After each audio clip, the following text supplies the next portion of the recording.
Thank you so much to our colleagues at HTAi for giving us that introduction. My name is Karen Facey, and I'm chair of the HTAi Rare Disease Interest Group. And it's my absolute pleasure to kick off a new webinar series that we as an interest group are running in 2026 about how policy changes are reshaping health technology assessment for rare diseases. We move to the next slide. I can tell you a little bit about the Rare Disease Interest Group. We are here for all HTAi members who are interested in HTA related to rare diseases. And we consider all forms of health technology. That's not just medicines, but in rare diseases, issues such as screening and diagnosis are really important, as are the evaluation of devices, rehabilitation, organization of care, and social care. And we have three main aims. That is to share good practices in evidence generation for rare disease technologies, to support fair assessment processes that take account of the feasibility of evidence generation in rare diseases, and that explore appraisal processes that take account of the burden of rare diseases on patients and society when we seek to determine added benefit and value for money. You can find out more about our work on our website shown by this QR code here. And if we move to the next slide, our work is arranged in four main project groups. Firstly, we have knowledge mobilization, and it is the knowledge mobilization group that is responsible for this series of webinars. We consider how we can disseminate information from other initiatives that might be relevant for HTAs in rare diseases. We discuss issues like we're doing today, and we develop initiatives that might need adaptation for thorough implementation globally. Our second project group is looking at how we characterize the issues about rare diseases that make them difficult for HTA, so they can be considered in evidence generation and evaluation. We then have another group that is looking at new paradigms of evidence generation, realistic interpretation of evidence, particularly in terms of the relative effectiveness element, and fair appraisal. And then we have a group specializing in economic modeling for HTA of rare disease treatments. And if we go on to the next slide, you can see that all of this work is governed by a wonderful steering committee. I, as chair, am joined by two co-chairs, Alicia Granados and Sheila Upadhyaya, and a wonderful range of individuals from across the globe and from across different stakeholder groups. And those in green here are on what we call our webinar series committee. So I'd like to offer my thanks to all of those for their input in developing this webinar series. And if we move to the next slide, the reason we as a steering committee wanted to put on this series of webinars is because we've become aware that there are a number of individual countries that are implementing new policy processes that are impacting rare diseases and particularly impacting the health technology assessment of rare diseases. I myself was involved in Czechia as they developed a whole new process for reimbursement of orphan medicinal products that changed the way they determined value, including many more dimensions of value, and also set up a completely new way of involving patients in that process.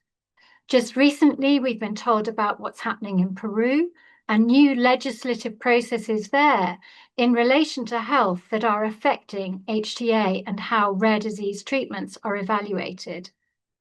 Alongside this, at a global level, we've been excited to see the World Health Assembly issue its resolution on rare diseases. And if we just click again, as we've looked at that resolution, we've been thinking, what does this mean for HTA?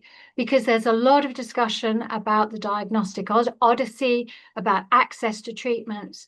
What should we be in HTA be doing in relation to this? And if we move on to the next slide, You can see here that this has led us to our opening presentation today, which is about how global policy changes are reshaping HTA for rare diseases. Looking at that World Health Assembly resolution, then considering the impacts on regions and countries. And if we move on to the next slide, you can see here that this is done in collaboration with Rare Disease Day, which will happen on the 28th of February, and we support that day. And I'm going to hand over now to my co-moderator, Veronica Lopez-Gusset, who's chair of the Knowledge Mobilization Project Group, to introduce you to our wonderful panel. Over to you, Veronica. Thank you so much, Karen. It is my pleasure to introduce our speakers today, starting with Monica Ferry, who's going to set the context for the discussion by sharing recent updates in global policy landscape. Monica is the CEO of the Genetic Support Network of Victoria. She is Council Director of Rare Diseases International and a member of HTI Rare Disease Interest Group and part of the steering committee of the Developing Countries Interest Group, also within HTAi. She will then be joined on stage by George Veliotis. He is the Executive Director of HTAi. Hector Castro, who is the former Director of Innovation and Access at PAHO, the Patient American Health Organization, and is currently the Vice President of Health and Life Sciences at Access Partnership. Nicole Mittman, who's Chief Scientist and Vice President of Evidence at Canada's Drug Agency, and Alexander Natz, partner at Novacos Law and Secretary General of European Confederation of Pharmaceutical Entrepreneurs. Together, the panel will discuss what shifts in policy mean for HTA, as Karen laid out. Before we get into the discussion, just a couple of housekeeping notes. Today's webinar is scheduled for 1 hour and 15 minutes, and we hope you'll stay till the end, as it is towards the latter part of the webinar that you'll be able to ask our panel questions. You can do so by using the Q&A function of the Zoom platform. And you can also, there's a thumbs up button if you like a question, so you can upvote questions from other participants so that they come up on our priority list. The meeting is being recorded and will be made publicly available afterwards on the YouTube channel. Your questions will not be made publicly available, so feel free to ask and we will then read them out loud and for our panelists. And just a note on closed captioning, if anybody would like to use that feature, you can turn it on at the bottom of your screen, the CC, and then it will show up on your screen.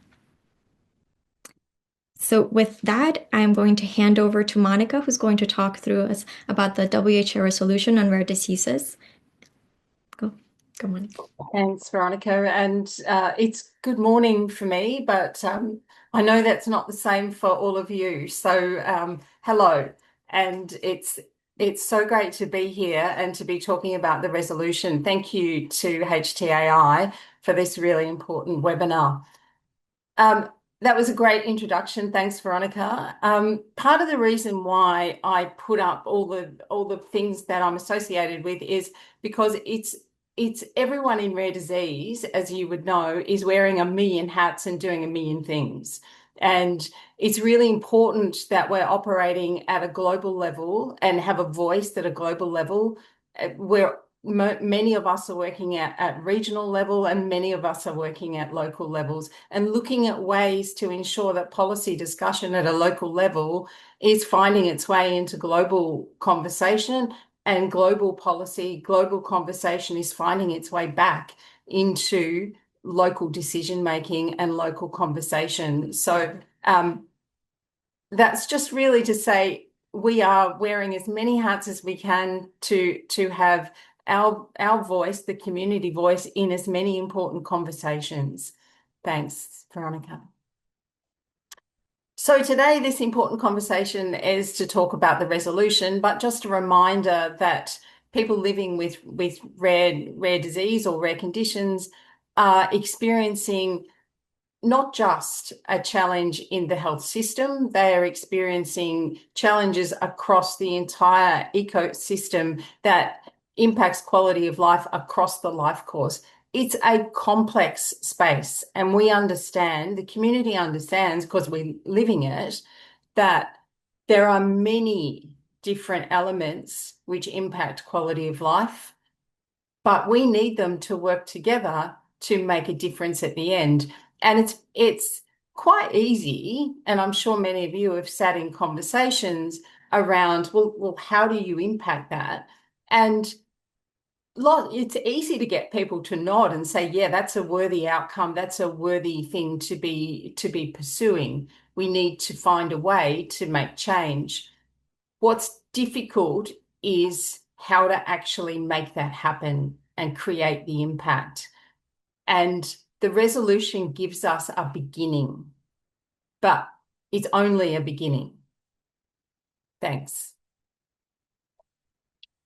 So how did we get here? And it's important because this isn't the resolution. As I said, it's a beginning to the next stage, but we've been talking to the United Nations in terms of getting acknowledgement that rare disease is a population that requires, under universal health coverage, some priority attentions.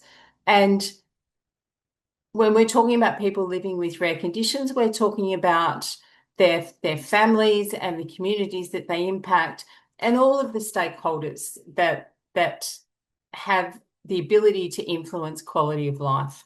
So we've been on this journey for some time, and in 2019 we commenced with getting recognition through the universal health coverage resolution that specifically identified that people living with rare conditions and their families have the right, so as a human right, they have a right to be able to live their lives to the best that they identify as the best life that they can have. So that's led us now to an acknowledgement again in 2021 that was yes, we meant to say that, we wanted to say that, and we reaffirm that that's very important with a UN resolution on rare disease, and then we started moving towards the World Health Assembly resolution, and that's what I'm going to spend most of my time talking about now. Thanks. So we have a resolution, but now we need to take it into action. But how did it come about, and what is it really about? So it specifically identifies a number of elements that are important to community, and Karen touched on those too: early diagnosis, equitable care. How do we get those? It comes as part of the universal health coverage commitment of the WHO, and a key piece of the resolution is the development of a 10-year action plan that will be presented to the WHO meeting in 2028 in Geneva. So we have a path, and now we're moving towards implementing that path.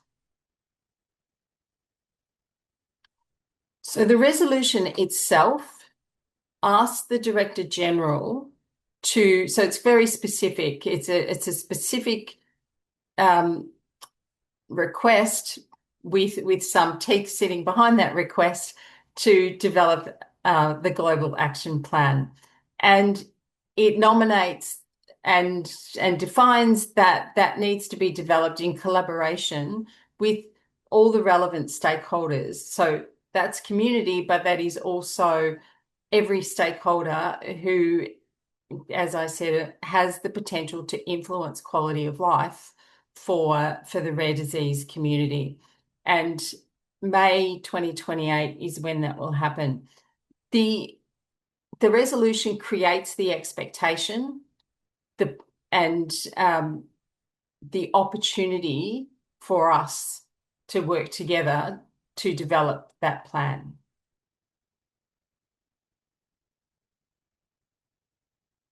So there has been a call to action, and the Global Action Plan is where the results of that call will find themselves coming to life and creating something that we as community can find our way forward with. So it already is acting as a catalyst because we're having conversations like this. So the fact that the WHA resolution has even occurred has facilitated momentum already, but we really need to take hold of that momentum and find ways to solve many of the challenges that have been with rare disease and the rare disease community for a very long time. And the access to therapies and the challenges associated with that is a key part of that for the rare disease community. So the fact that we have the resolution acts as a catalyst for all of the member states. It was a resolution that was sponsored by more than 40 countries, including some of the larger countries. So Brazil, China, European countries, or like Spain was a sponsor. So there were sponsors and co-sponsors, more than 40 from a real range of countries across the globe. So emerging countries in particular see the resolution as an opportunity to say to their governments, this is something that we need to get behind. We now have a global commitment and we need to be part of it. So there is a lot of activity across high-income countries and low-income countries, middle-income countries that are seeking to create positive change. And we understand, and the Global Action Plan will ensure that good practices are included, good models that already exist are taken into account, that together, what's not happening that we need to happen, what's happening that we need to duplicate or we need to replicate, what's happening but isn't quite fit for purpose. The roadmap that will be developed and delivered through the action plan provides the opportunity to implement the change. So the action plan needs to become the how of the next 10 years to improve quality of life for our community. Thanks. Thanks, Veronica. So this is only just because it's such a huge ask. So it's really important, I think, to be able to say, well, can you actually do something like this? And yes, you can. There are many global action plans for many things across the WHO. This is one that is more recently put together and provides a template that it's envisaged that the Global Action Plan will be presented in this way. It is really important to, and while I'm here talking about Rare Disease International and the plan, this is a WHO plan. So our involvement and ability to contribute to that plan is substantial because it's outlined that consultation must occur, but it is a WHO plan. It will be owned by the WHO, and the accountability is to the members of the World Health Assembly. So that's important that this isn't a community-owned plan. It's not a Rare Disease International plan. Thanks, Veronica. So having said that, the WHO gets to draft the plan. But as identified, consultation is a really it's not a really nice thing to have. It's an expectation that the plan will be developed on the basis of consultation. We are still in the process of seeking to understand what the WHO sees that consultation process as being. But there is a lot of momentum that's being created because this is a conversation that I think that many countries, that many regions have been waiting to have. So the opportunity has been grasped with both hands by community and stakeholders to say, right, let's begin and move this conversation so that we can, when the WHO is in a position where it's ready to say, we want to know about these things, then we are in a position to say, well, here's one we prepared earlier, and we are all over that particular topic as a community. And when I'm talking about community, I mean all of us. So the plan will be submitted at the WHA meeting in May in Geneva 2028. So in 2026, there has already been a report provided, an update, which really says we recognise the importance and yes, we're going to get on with it, but it doesn't say a lot more than that.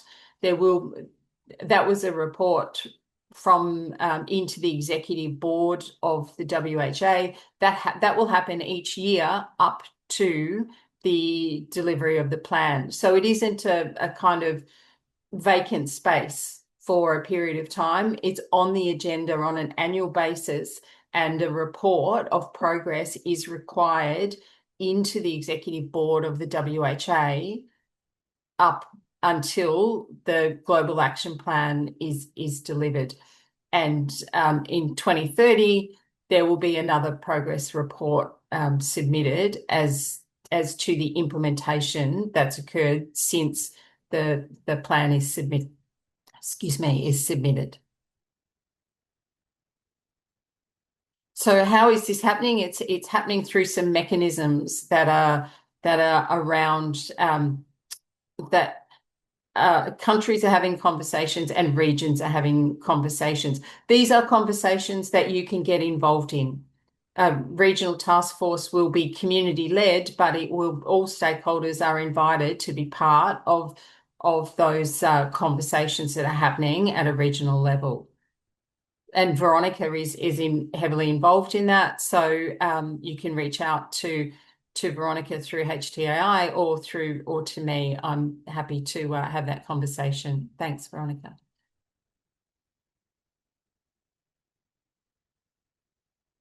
And I won't spend long on this slide, except to say that there is a process across the globe and regional task forces are part of that, but there are other mechanisms too. As I've said a number of times, it's not just about the people living with rare conditions. It's about everyone here, everyone who can influence quality of life. And as part of getting the resolution approval process, we started to collect a coalition that was active in and wanted to be active in advocacy for people living with rare conditions. And HTAi, the Rare Disease Interest Group, is part of this coalition, but so is, I think we're up to about 280. And these are institutions, so academic institutions, these are organizations, these are corporates, these are a broad variety of people, organizations that have said, this matters and we want to be part of this. Thanks, Veronica.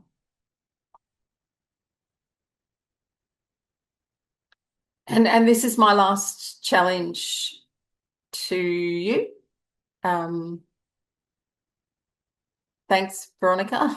So this is my last challenge to you, and it is to say that part of changing the lives of people living with rare disease is we must together fundamentally transform how we move from discovery to care, because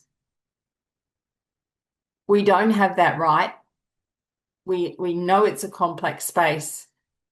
So we need to answer, you need to answer, how will HTAi, but how will your organizations and you as well contribute to the global action plan and the changes that must be implementable and they must be sustainable you have a role to play, and it really matters. So that's my challenge to you, and the end of my presentation. Thank you. Thank you so much, Monica, for setting that up so brilliantly about that global context. And we've put the link to the resolution in the chat. And if you read that, you can see the top of the action plan is to create a comprehensive framework to ensure equitable access to timely, cost-effective, affordable, available, accurate, diagnosed, and evidence-based treatments. This is at the heart of HTA. And we should be contributing to this debate. So you gave us a challenge there, Monica, particularly to HTAi. So let's start this conversation with our Executive Director. George, what have you got to say? Thanks so much, Karen. I really thanks to you, to Veronica, to really the RDIG steering committee and the members, and really Monica, that presentation was fantastic. You've set the scene so clearly and really also given us some important goals and targets to look to. I really thank you for that. And I really also want to thank the audience. I see that we have so many joining us today. It's great to see you all here and being part of the work of HTAi. So thanks for being here. So there's quite a bit to say. Let me try and keep it brief. I want to start by saying that HTAi really welcomes this resolution. And I'll tell you a bit about what we've been hearing across the different work of HTAi. Now, that includes our most recent Global Policy Forum in Montreal, but I'm going to draw some things from our annual meetings and our policy forums overall. And probably what's most important is that across discussions at HTAi, rare diseases consistently emerge, usually positioned as a stress test for our decision-making systems. Now, this is because they bring together three pressures that many health systems are struggling to manage at the same time, which is innovation, equity of access, and financial sustainability. So at the Global Policy Forum this year, just now in Montreal, rare diseases were deliberately used as an illustrative case for what we called the health technology trilemma. And that includes balancing three factors of financial sustainability, innovation, and equity of access. So we use this trilemma because rare diseases make these tensions impossible to ignore. What we heard really clearly was from HTA agencies, payers, patients, and industry. It's not that there's a lack of commitment from people with rare diseases or to people with rare diseases. It's figuring out how to do the work. We heard instead that there was concern that our existing HTA paradigms are under strain. There's rising volumes of innovation, growing uncertainty, increasing expectations for access, and at the same time, tightening fiscal space and limited institutional capacity. So how does this matter to the WHA resolution? It's because the resolution is fundamentally about turning equity commitments into real access. So that will include access to diagnosis, to medicines, to services, and to care pathways, like you really well described at the start, Karen. And all of this, as the resolution well describes, under the umbrella of universal health coverage. Now, we recognize that that cannot happen without decision-making systems that are trusted, transparent, and capable of handling difficult trade-offs. And so the Global Policy Forum in Montreal just now was very explicit about where the gaps are. And there was really kind of three key gaps that they spoke to. And so therefore, in a sense, what I'm trying to do in this presentation is to say to you about where is the work at right now, and how can we use this to leverage what needs to happen? So first, what we notice is that there are evidence gaps. In rare diseases, we often lack robust natural history data, mature registries, and evidence that captures outcomes that matter to patients and families. Real-world evidence is frequently discussed, but it's not consistently embedded in HTA practice in a way that decision makers feel confident using. Secondly, there are process gaps. So HTA systems are still largely organized around technology by technology appraisal, or TA, while many of the value questions in rare diseases sit at the level of care pathways, system organization, and long-term impact. And what we noticed was that this misalignment makes it harder to see opportunity costs clearly and to explain trade-offs openly. Thirdly, there are equity gaps. Equity was widely endorsed in principle, but far harder to operationalize in practice. And in fact, in Montreal, many participants acknowledge that equity is often treated as an add-on rather than as a lens shaping what gets assessed. or how evidence is interpreted and how decisions are communicated. But really, when I reflect on it, what struck me the most was a shared recognition that the challenge is not a lack of ideas or methods. Many of the tools we need already exist. Approaches to managing uncertainty frameworks for equity, lifestyle thinking, and mechanisms for collaboration. But the problem is that they are underused, inconsistently applied, and not embedded in routine decision making. And I guess that this is really where the WHA resolution and HTAi's work strongly align. The resolution from our read calls for better diagnosis, as Monica, you well described, better diagnosis, stronger registries, evidence-based decision making, equitable access to medicines and diagnostics, and sustainable implementation. Or, like in other words, it calls for exactly the kinds of system level thinking that HTA was originally designed to support in the shaping of health systems. And finally, the resolution also raises a challenge for us at the HTAi community. If HTA is to support implementation of this resolution, it cannot remain confined to narrow technical appraisal. The GPF in Montreal concluded that HTA is increasingly being asked to act not only as an assessor of technologies, but as a steward of sustainable and equitable health systems. So, Karen, I hope that sort of helps frame how we read the resolution and how that aligns with our work.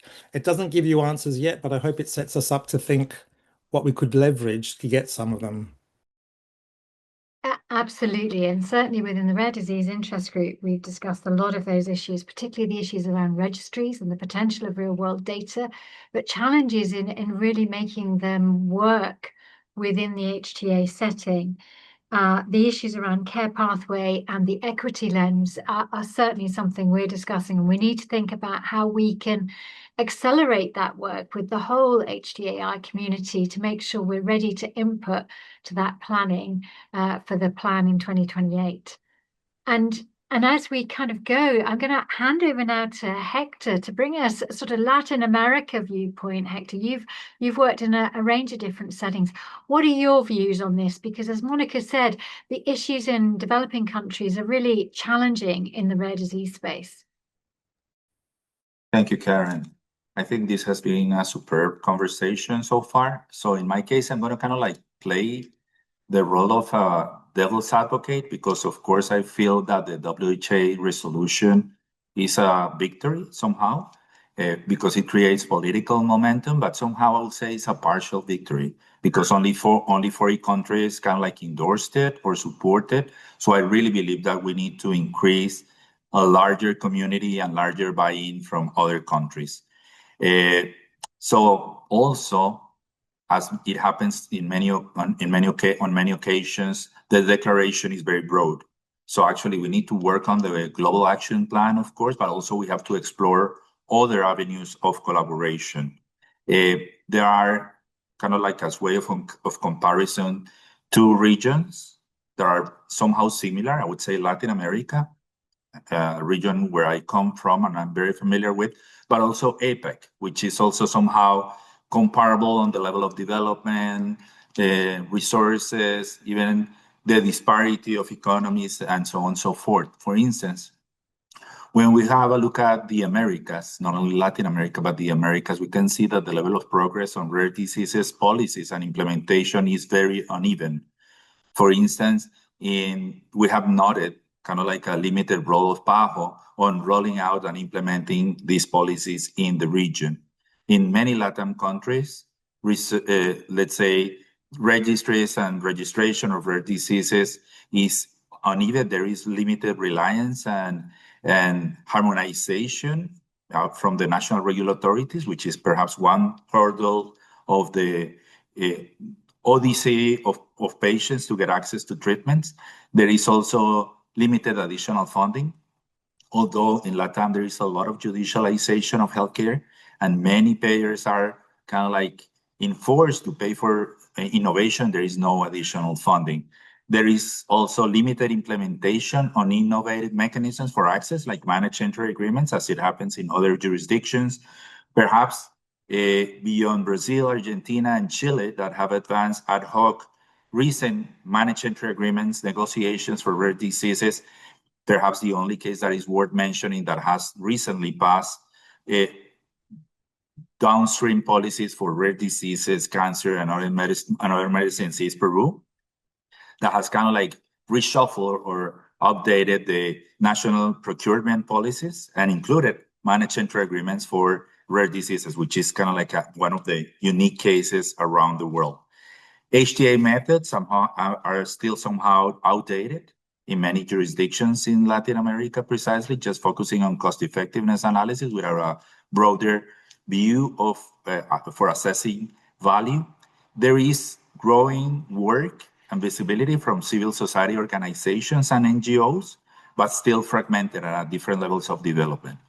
On the other hand, for instance, the Asia-Pacific Economic Cooperation, APIC economies, established a rare disease network in 2017 and developed an APEC action plan that was endorsed by all 21 economies in 2018. Nowadays, as many of you may know, APEC not only includes 21 economies from the region, but also Mexico, Chile, and Peru. And in 2021, the APIC Rare Diseases Network was established, and they have been working in public and private collaboration. And very recently, last year, the network convened stakeholders from health ministries, HTA bodies, industry, patient groups, and academia to come up with kind of like a paper that is going to be published very soon for recognizing and rewarding the value of innovation. We at Access Partnership have been very involved in the development of this paper. And the good news about this paper is that it kind of like identified three problem areas that have been discussed before. The first one is methodological and evidence limitations for kind of like assessing and deciding on access to health technologies for rare diseases. The second area, because again, there is scarcity of data, conventional cost effectiveness frameworks, discounting rates, and so on. The second limitation, as per the APEC work, is that there is sequential and poorly synchronized regulatory HTA and pricing processes in many jurisdictions. There is also administrative and financial barriers, and there is uneven HTA capacity in many jurisdictions. And the last but not least problem is related to economic and budgetary constraints. For instance, there is high fixed research and development and manufacturing costs, kind of like spread within small patient populations, short-term budget allocations in many countries, and lack of mechanisms to treat rare diseases therapies as multi-year health investments.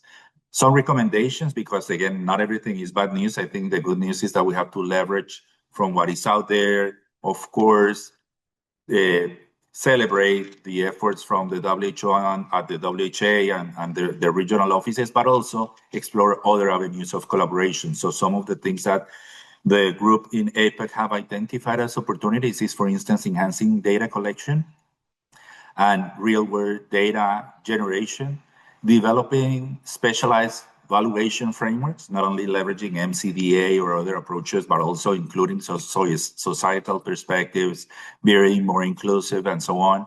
Improving transparency and stakeholder engagement, which is a must. HTAi has been working on that for many years. And finally, building capacity and infrastructure, not only human, but also technical capacity at the agency level. So I will stop there just to hand it over to you again, Karen. Thank you.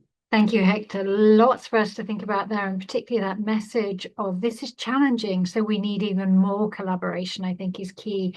And I think we as an interest group should be looking at what APEC is doing, and we'll come back to that perhaps later in the conversation. But now I'd like to hand over to Nicole, who is sitting in Canada, and Canada's had quite a lot of policy changes around rare diseases. Nicole, tell us the Canadian perspective. Well, thank you so much for the invitation, and to the former speakers, Hector, George, and Monica. I'm really for setting the stage. And I was asked to provide a little bit of a context of what we're doing in the Canadian space, as Karen asked. And really I thought I would go back to, what is the definition of health technology assessment? And if we think about it, it is a science of many sciences and includes clinical, economic, social, and ethical constructs that actually all help with understanding what is the value of a technology, and the value to whom? To patients and the system. And so as we think about that, doing that work, one of the pieces or part of the work that our particular organization, Canada's Drug Agency, has been working on is, living the principles of health technology assessment, of transparency, inclusivity, and impartiality. And I will bring back the inclusivity towards the end. It's always been something that Canada's Drug Agency, has really benefited from working with patients and their communities, and understanding the patient perspective. And we integrate knowledge and experiences and insights into reviews, deliberations, principles, and governance for our organization.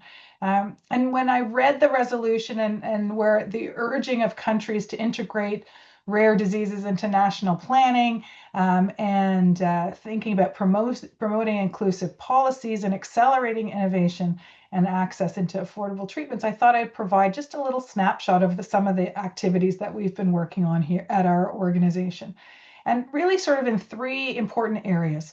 One is around health planning and health technology assessment. One is around specific initiatives for drugs for rare diseases. And the other one is the integration of processes that can help accelerate the review for treatments in the rare disease space. Maybe I'll start now with health planning. In our own country, we have a national strategy for drugs for rare diseases that was initiated in 2023. And this is where the Government of Canada announced a launch of the first phase of its national strategy. The goal is to help increase access to effective drugs for rare diseases. So this is a national priority for our country. And really in doing so, it would support not only patient outcomes, but sustainability. It will invest in innovation. It will seek national consistency and collect and use evidence. So all pieces of the puzzle that, as I talked about the definition earlier of health technology assessment, how do we leverage all of those pieces of health technology assessment to do this kind of work? And really that strategy from a national perspective, again, aligned with the resolution, was a need for faster and easier access to drugs for rare diseases, the challenges of high-cost drugs, and then the disparity in access across our own country. So that's sort of the national perspective, but let's talk about some of the initiatives that we've been working on through our own organization. And really, I'll talk about newborn screening. So as we think about diagnostics and tools to develop or to fund to identify patients who have rare diseases or children with rare diseases, we have been working on a panel to discuss or to develop guidance on newborn screening across the country, and really thinking about different ways to incorporate registries. So different kinds of evidence packages. Registries are a type of real-world evidence. And so how do we continue to work with data from rare disease registries and support, and some of our work has been to support stronger registries in the collection of data that will help inform decision makers and do so with a timely access. And so we've had a number of open calls in that particular space where we have funded registries to increase the quality of their particular registries. We're also looking at integration of processes. So we have a number of initiatives that we have been working on that help us move a pathway. And as we look at the resolution, it's an opportunity to think about how do we move through the system and help enable the system to evaluate drugs for rare diseases.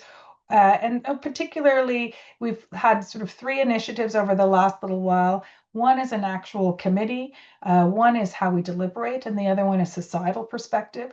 So let me start with the committee. So we have a formulary management expert committee, not a very exciting name, but what it actually does do is look at technologies later on in the life cycle. So one can imagine sometimes for rare diseases, one doesn't have the full clinical robust clinical evidence package needed at the beginning, but there is some perhaps later on life cycle opportunities through either continued evidence generation and or opportunities to build through registries, for example, to continue that evidence piece so that we could actually review again later on in the life cycle. And that happens often where you have, early stage clinical trials, perhaps without comparators in a rare disease population, and yet you continue to build evidence once there's might be access in a community. And so what does that look like? So we have set up a committee that will allow us to look at technologies later on in their life cycle.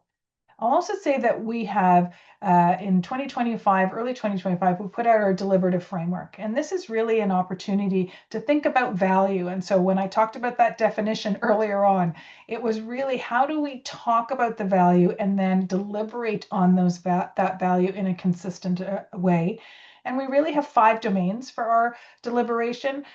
Obviously we talk about clinical value, but also unmet need and unmet clinical need, for example. And here's where we hear from patients and patient groups about the challenges and opportunities that they have within the system. We also consider distinct societal or social and ethical considerations. And really, this is part of being inclusive. And again, that's one of the principles for health technology assessment. How do we think about populations that are marginalized in different ways, and what are the ethical considerations around funding or not funding, or recommending and not recommending? The 4th domain is actually our economic considerations, and then we talk about impact on the health system. And this goes back to the conversation that George highlighted, the trilemma of looking at innovation and costs and affordability and equity, and how do we put that all together? We hope that our deliberative framework provides a little bit of an opportunity to get to that sort of discussion. And then maybe the last thing, and I heard Hector, you say that particularly around, are there other things that we could be doing in health technology assessment? It isn't just about clinical and economic, but are there other kinds of factors we need to include? So as already said, with the deliberation, there's an unmet need or social and ethical considerations, but also how do we incorporate things beyond the health system that impact patients? So how do we start to look at those and include those in the way we deliberate? So we've been working on a pilot. We're in year 2 of a pilot, thinking about societal perspective and particularly around caregiver burden. How do we quantify that? Where does it fit in our analysis? How do we talk about it? What evidence needs do we have? And the same thing for things like lost productivity as well. So expanding that sort of evidence base in order to think a little bit differently around ensuring that we have inclusivity and we take the value of not only the patients and the system into play. So maybe I'll just stop there. I mean, those are the 3 kinds of pieces of initiatives that have aligns us with the resolution. Thanks, Nicole. So thinking there about how we might completely change our processes for later assessment, thinking about how we deliberate on value, and just kind of how this all links with the system in terms of ethics and equity, all really important issues. And we're going to turn now to Alexander, coming from a European perspective and from an industry perspective, from representing many of the small companies that develop these products. And you see the challenges in the development side, Alexander. What are your views on these issues? Thank you very much, Karen. I mean, it's really interesting to listen to this discussion, and we are talking from different perspectives in terms of territories, but we're talking about very similar things. When I listened to the resolution, when it was presented by Monica, but also when I listened to the previous speakers, we're talking about real-world evidence, we're talking about early diagnosis, we're talking about access in rare diseases and how we can make it possible. And I really think that it's really important to have the resolution, but it's equally important really that we're having webinars like these to learn from each other and to really take the positive examples from the respective territories and try to put them in practice. We don't have to reinvent the wheel necessarily.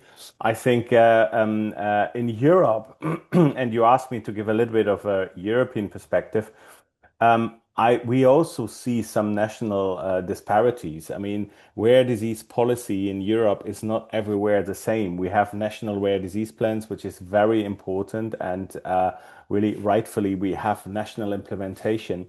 We have, and that's quite new, we have the EU HTA regulation, which will, as of the 12th of January 2028, assess any new orphan medicinal product launched in Europe from a from a European perspective. And that system is important because it will be one of the HTA systems globally, which is the first one to kick off. It starts very early. It runs in parallel with the regulatory process, and that's really very positive because it speeds up access to rare disease medicines, to orphan drugs.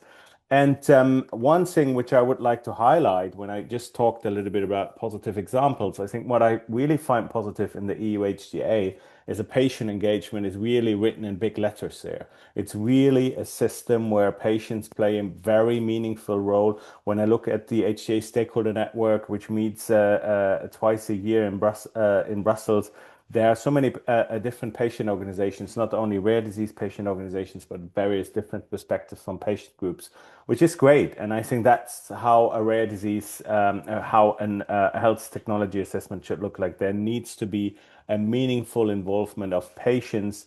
There need to be patient relevant endpoints, and who is in a better place to talk about patient relevant endpoints at the beginning of such a process than the patient, him or herself. So there are very positive things. However, there are also things which we would like to see a bit different. I mean, we would have hoped for probably some what we call PICO schemes, like comparators. I mean, we still see some disparities in that system, that every EU country wants to see its own comparator. So there are many PICO schemes very likely to occur in that system.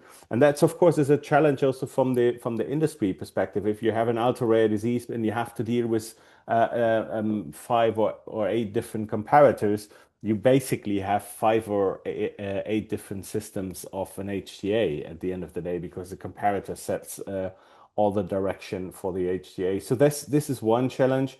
I think another challenge is, and we talked a little bit about newborn screening and all those reimbursement decisions are not really addressed by the EU HTA. This is very much non-harmonized in Europe, and we have really disparities in terms of access to orphan medicinal products in countries from Romania to Bulgaria that might look very different from Germany, Poland, or France.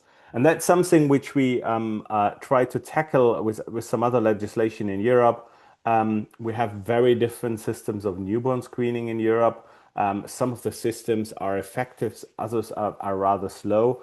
But I think what unites us probably also here in this call is that newborn screening and early detection and diagnosis is key to end the patient journey and to really set the right direction. So what I wanted to say is that it's really important that we're having that resolution, because it talks about values which we are all having when it comes to rare disease policy. But it's also important to put them in practice and really to monitor very closely what works in which country. And we're at the start of a journey when it comes to rare disease HTA decision making in Europe. We're starting off very early. From the industry perspective, it's an important signal that the outcome of the HTA, what we call a joint clinical assessment, that these reports are positive and send a signal that Europe welcomes innovation in rare diseases and in orphan medicinal products. And of course, we would have liked to see a bit more of a differentiation in the methodology for rare diseases in the EU HTA, which is not there. There are some nuances there in the legislation, but there's certainly room for improvement. But the good thing is we are having so many discussions with the key stakeholders in Brussels, but also with EURODIS, the patient organization, that I'm hopeful that we can drive things forward and that we can have very good outcomes in the EU HTA. But it remains to be seen. The first reports will come out in April or May. Thank you very much, Alexander, for reflecting on the range of policy changes that are happening in the EU that could impact. And I think we were all particularly nodding there in terms of newborn screening. I think it's the area of inequity we see most, and perhaps one which we haven't addressed in our rare disease interest group and is a challenge for us to consider. And I'm going to just say to the audience, I can see that we've got one question in the Q&A, but do enter your questions now, because I'm going to ask Monica for a quick reflection on Asia Pacific, because she also holds a position there. And as Hector said, there are certain kind of similarities between perhaps LATAM and Asia Pacific. So Monica, how would you reflect on the issues with your Asia Pacific hat? Thanks, Karen, and what sensational group of presentations. It's always so encouraging to listen to what's happening around the world, and that's why these are so important. I totally agree with Hector in terms of that. Asia Pacific it's not the only challenging environment across the globe, but it is a particularly, I think, challenging ecosystem with the diversity of high-income countries, low-income countries, mature systems, almost non-existent systems, and everything in between. And part of the challenge, and I think something that we need to think about collectively as well, is we've got countries that across Asia Pacific that the resolution is very important for those countries and those governments and patient communities, because they see it as a leverage for a way forward. But it's where we start. And listening to some great things that are happening from these presentations, I've been thinking about, I know if I'm going to talk to governments in some of the Asian countries, they're going to say to me, yeah, this is great, but where do I start? What do I do first? And then how do I grow a system that delivers the equity that we're talking about here? So I think that needs to be part of this conversation as well. How do you start, and how do you change different levels of systems that have different levels of maturity and resource capacity as well? And I think that's a real challenge across Asia Pacific, and I'm sure it is across LATAM as well. And I think, Monica, that's really a good plug for this webinar series, because I think this webinar series is intending to, in a sense, look across different regions to see what's been done. And there's nothing better than learning from a country that has made quite major changes. So I've been particularly involved in Czechia, in the Czech Republic. And it took years to implement their change in policy, which was a total change to the pricing and reimbursement system, and a total change to a ministerial department. But actually being honest and open about that is important. And I was thinking a lot of discussion about registries. Can we get the European reference networks, who have been challenged 6 years ago, to set up registries, to be frank and honest about what's feasible in different countries, how that can be achieved? But we could facilitate some of those conversations that might be helpful to other countries. But I'm going to stop talking because I can see some questions. So I'm going to ask Veronica to bring in some of the questions from the Q&A.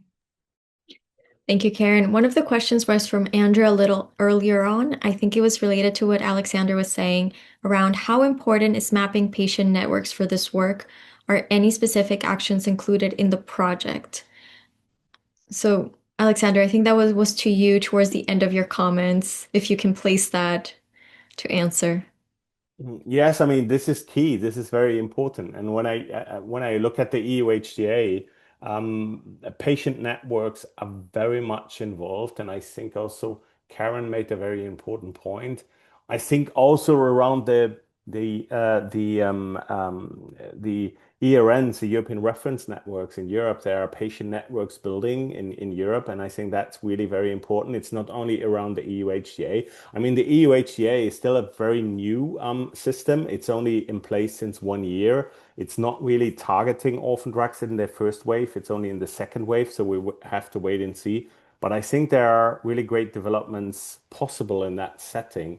and the patient community is very much around, is very much, I wouldn't even say aligned in this process. So I think that's a very important, yeah, it's very important to develop it further and to use that network. Likewise, Karen, as you mentioned, the European Reference Network's extremely relevant and a real success story. I mean, this is a network of specialized centers. It's coming more from the physician side, but of course, I mean, patient networks are building around those expertise, and this is it's been a very great starting point. The European Reference Networks is a really a blueprint maybe for some other countries, if I may say.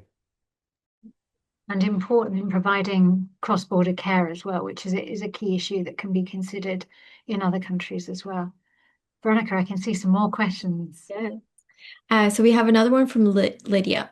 Do we risk a growing gap between the methodological sophistication of evidence generation in rare diseases and the appraisal capacity within HTA bodies? If so, how can this gap be addressed?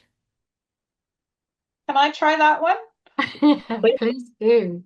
So I read the question in the following way. Can HTA keep up with the new methodological challenges for drugs for rare diseases and in the rare disease space? I would say yes. We are constantly monitoring in an anticipatory way what is happening with new study designs, who's matching with whatever quantile regression, propensity score regression, synthetic cohorts.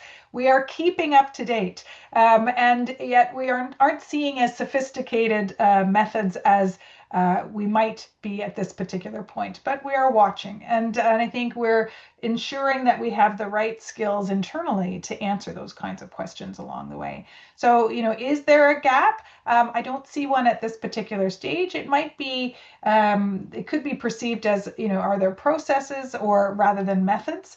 But, trying to ensure that we're watching, the single arm studies, the umbrella and basket trials for some weird and wonderful kinds of technologies that we're seeing to ensure that we're understanding, the fundamental question for health technology assessment is the comparative effectiveness. So how do we answer that with the methods that we're seeing and ensuring that we are up to date with that competency? Thanks, Nicole. And I can see Hector and then George. Thank you. If I may contribute to this answer, I actually read it the opposite way. I thought it was kind of like a brilliant, provocative question. And the way I see it is that for many years, we, the HTA community, have been obsessed with methods. The more rocket science we are, the more clever we feel about methods and HTA. And of course, rare diseases are complex themselves. But we have kind of like somehow neglected the other side of the coin, like the HTA users, the appraisal processes, who is making the decisions, kind of like leveling them up. The ministries of health, the departments of health, they kind of like have a low life expectancy in some positions, and they're never up to pace into what's going on with the methods. Actually, there are some places in this world in which appraisal processes are non-existent. And I can name kind of like many countries from Mexico up to Chile in which HTA methods are very robust, but actually the decisions are being made closed doors at the ministerial level. So to be honest, I think that's a great question. I think that is a risk that if we as a community keep being obsessed with methods and neglect the appraisal process, there are going to be kind of like wider gaps. But the best way to start is first to establish participatory and deliberative processes in countries in which are non-existent. And second, kind of like create broader mechanisms to be able to listen to the voice and values and collate and combine or combine all those kind of like values and evidence into the final decision or final recommendation. So I will start by including patients with rare diseases, civil society organizations, and why not having kind of like more comprehensive approaches for appraising that, as I said before, could be MCDA, could be discussion, could be panels, quantitative, qualitative, but at least kind of like work on that side or that stage of the decision-making process and not only on the assessment. And George, you wanted to come in on that, and I think that's important because HTAi, of course, have produced what I think is the seminal guidance on deliberative processes and how to do them. Well, that's exactly what I was going to say. And really to echo what both Nicole and Hector said, that, we're seeing some great work being done in some places and there's a lot more to learn. And so actually coming to these webinars, having these discussions and the international collaborations is a really important part. We do need to share methods, well, not just methods, but processes and policies and approaches. So we would really encourage that as well. We've got a couple of questions, Veronica, so we can quickly take those. Yes. Another from Alicia. Given that the UN resolution on rare diseases calls for equitable access to treatment for all patients regardless of disease rarity, how can HTA bodies in Europe reconcile this commitment with the requirement for comparative PICOs frameworks in ultra-rare diseases, where head-to-head trials are often scientifically or ethically impossible? Anyone has an answer?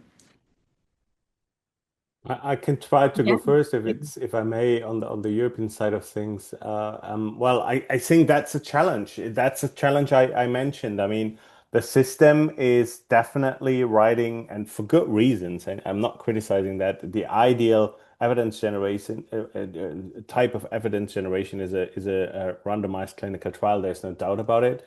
But I really hope that the system would allow for enough flexibility in that respect, and also to bring in single arm trials as an adequate method. And I think that is included in the methodology, but you need to have good justifications. It's not just, you really have to come up with something to tell the assessors, why is it a single arm trial and why have I not just been able to come forward with an RCT. I've heard repeatedly that the simple argument, which we sometimes make in industry to be a bit self-critical, it's unethical to do an RCT, which in some instances it might be indeed, but that's not enough. I think there needs to be a good justification why it's a single arm trial. And on the multiple PICO schemes, I mean, that's really something which we, not just the industry groups, but also patient organizations, I think, and also some other stakeholders are pushing, that we really try to keep things simplified, that we're not ending up with 10 PICOs on a rare disease medicine. I mean, that wouldn't, the system would implode if you have 27 countries and you have 15 PICO schemes. It doesn't make sense to do one HTA. But I'm optimistic that we can find ways in that respect. Yeah. Thank you, Alexander. I'm going to keep going, seeing the time. So we have a question from Yella. It is encouraging to see the growing enthusiasm for the use of real-world data in rare diseases. In your view, what is the most important question that these registries should aim to address? Should the primary focus be on assessing relative effectiveness, potentially enabling reassessment following initial reimbursement decisions, or should greater emphasis be placed on utilization patterns and generalizability? I could maybe pop in on this one and then maybe Nicole. I was just going to say that actually one of the key questions for rare diseases is characterization.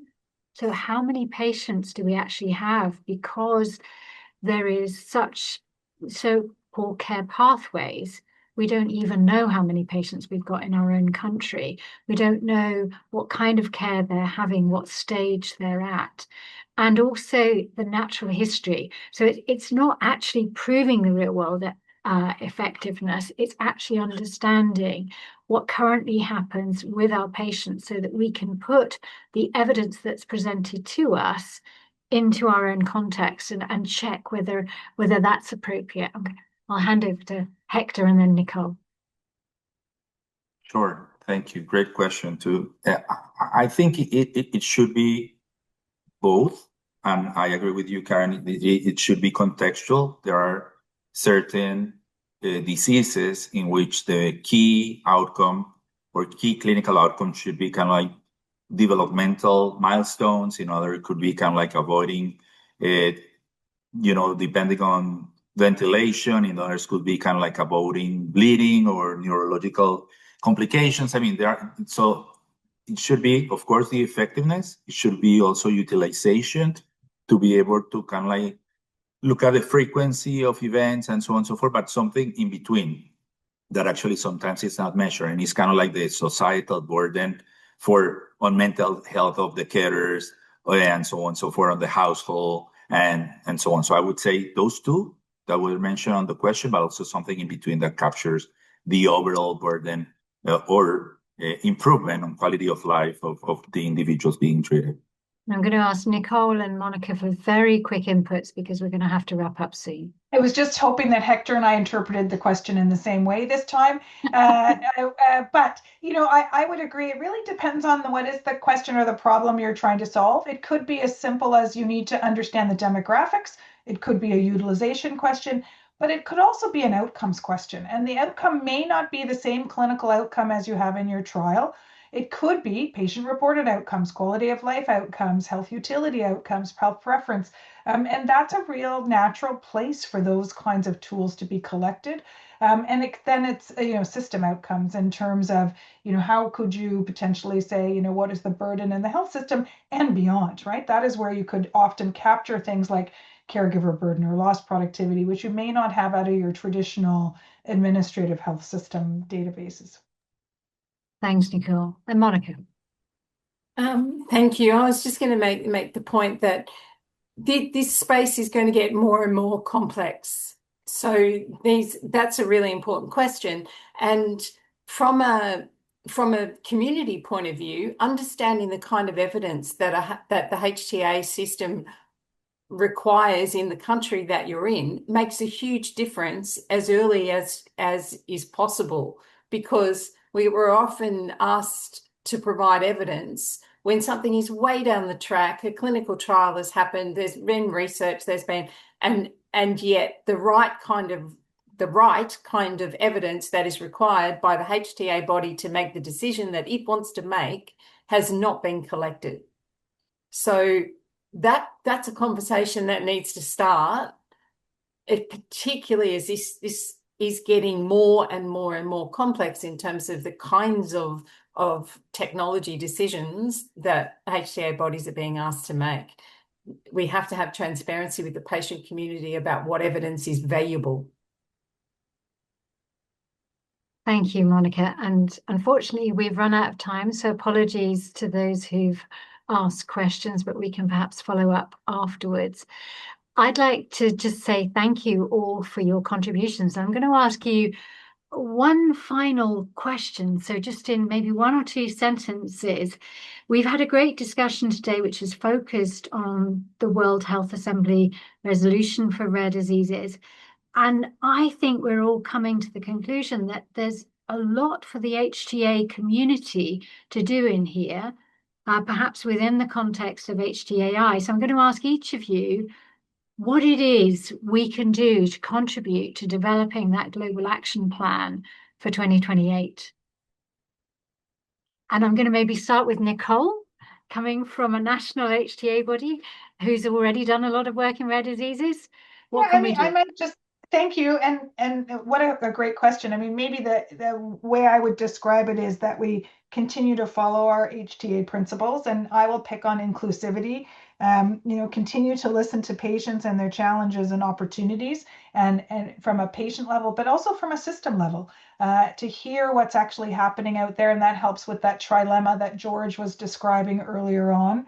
The inclusivity part about how do we incorporate and are aware of and use different kinds of evidence to help us. And they may not all be to look at a comparative effectiveness outcome. It could be about understanding the burden, or it could be about an impact on a quality of life. So looking beyond sort of the traditional measures, as Hector sort of talked about. And then I would like to propose that inclusivity also includes working nationally and internationally in different ways to leverage each other's expertise to do more. So what are the right outcomes? Our country should not have different outcomes for a rare disease than other countries, or should at least think about what are the right outcome measures, for example, that are important. So I would hope that would be something that we could do to move forward. Inclusivity, the key word there from Nicole. Hector, what are your thoughts?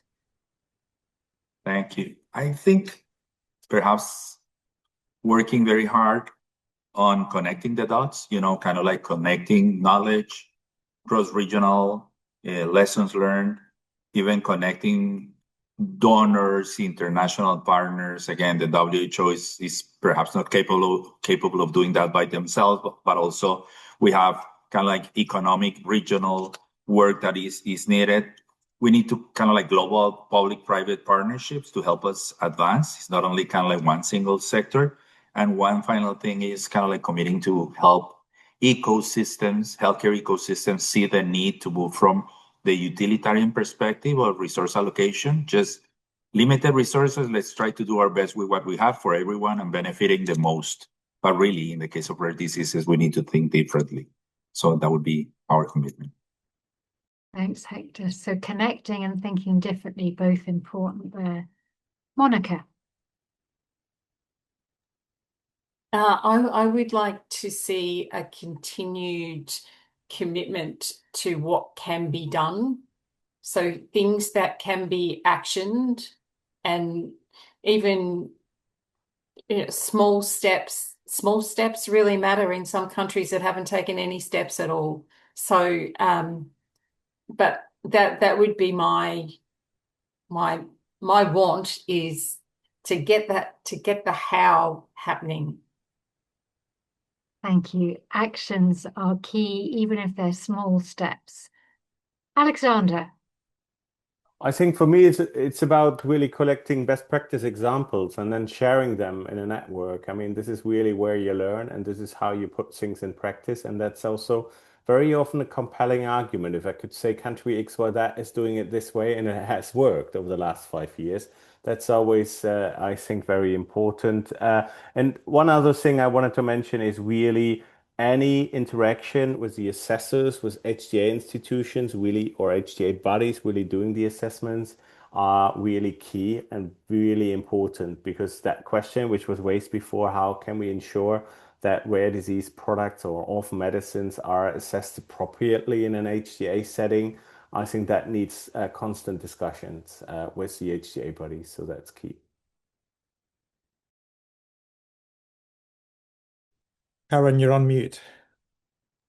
Key there about sharing good practices, and I'll come back to what the Rare Disease Interest Group is doing in a minute. But George, finally, from an HTAi perspective, what have you thought of this conversation, and how can we move forward? It's been marvelous. I sent a direct message to Monica telling her how amazing her speech was, and she said, thanks, it was a team effort. And so that's my takeaway, which is the Rare Diseases Interest Group are the ones that came together and made this meeting happen. Because of them, you've escalated this topic, you've made it reach hundreds of people, and you'll continue to do more work to raise its profile. We'll keep supporting you to do that. And what I'd say to people in the audience is the work that happens in these interest groups really matter. Coming to the annual meeting and being part of discussions there and bringing your own experiences there, it really matters. It makes a big difference. In April, we'll be at the Latin America Policy Forum, and that meeting will really matter. If you've got any interest in any of these things, get in touch with any of the people that you see that you're connected with through HTAi, and feel free to get in touch with me directly. I'm pretty easy to find. And then finally, I tried to really lightning fast write responses to a whole bunch of questions. And so if you found my response a little bit too brief, I apologize. I was just trying to give you some acknowledgement of that. And thank you for your questions. Back to you, Karen. Thank you so much. And I'm going to hand over to Veronica in just a moment, but I just wanted to highlight that as a Rare Disease Interest Group, we're going to be sharing with you work this year around the characterization of rare diseases that makes them challenging, looking at each disease when it comes to an assessment to identify what it is that has influenced the evidence generation, whether it's a childhood disease, whether it's severe and complex, whether it is life-limiting, whether it is chronic. The issues around carers as well. So we will be trying to highlight those for decision makers. We'll also be looking critically at how we can assess the best available evidence, not just RCTs with traditional hierarchies, but thinking about the iceberg of evidence which has now been presented in evidence-based medicine, thinking about the mechanism of action of a treatment and a technology versus the disease. So watch out for that over the next year from the Rare Disease Interest Group. And I'm going to hand over to Veronica to finish off this webinar. Thank you so much, Karen, and I'll try to be very brief as we are over the time that we had planned. But just a couple of additional opportunities for everybody that's here with us today. If you happen to be at the HTAi annual meeting, and we do encourage you to go if you're interested in HTA, it's a great platform. The Rare Disease Interest Group will be having a panel on this very subject with different examples and different cases highlighted. Will be moderated by Karen. Monica will participate, but again, it's looking at how these legislative changes are driving changes in HTA for rare diseases. So do find us there if you're at the meeting. As Karen mentioned at the beginning, this is just the start of a webinar series that we plan to host throughout the year and probably into the next, given how many regions there are. The actual webinar, the follow-up webinars will only be available to HTAi members, but it's very easy to become an HTAi member. So we've included the link here as well, and I think it's also in the chat for all of you. I believe there's several of you that are not yet. Do get involved. Like George said, the interest groups do a lot of great work, like this webinar, and so you can get involved. And then once you're a member, you can sign up to be part of the Rare Disease Interest Group, and we would be happy to have you. Karen explained the different projects we have. All of them are welcoming new members. If you have any questions on anything on the webinar today, I left my contact information. We also left the contact information of our technical officer on the slide. So do get in touch, follow up with us. Happy to put you in contact with the right people and the right groups. Thank you, everybody.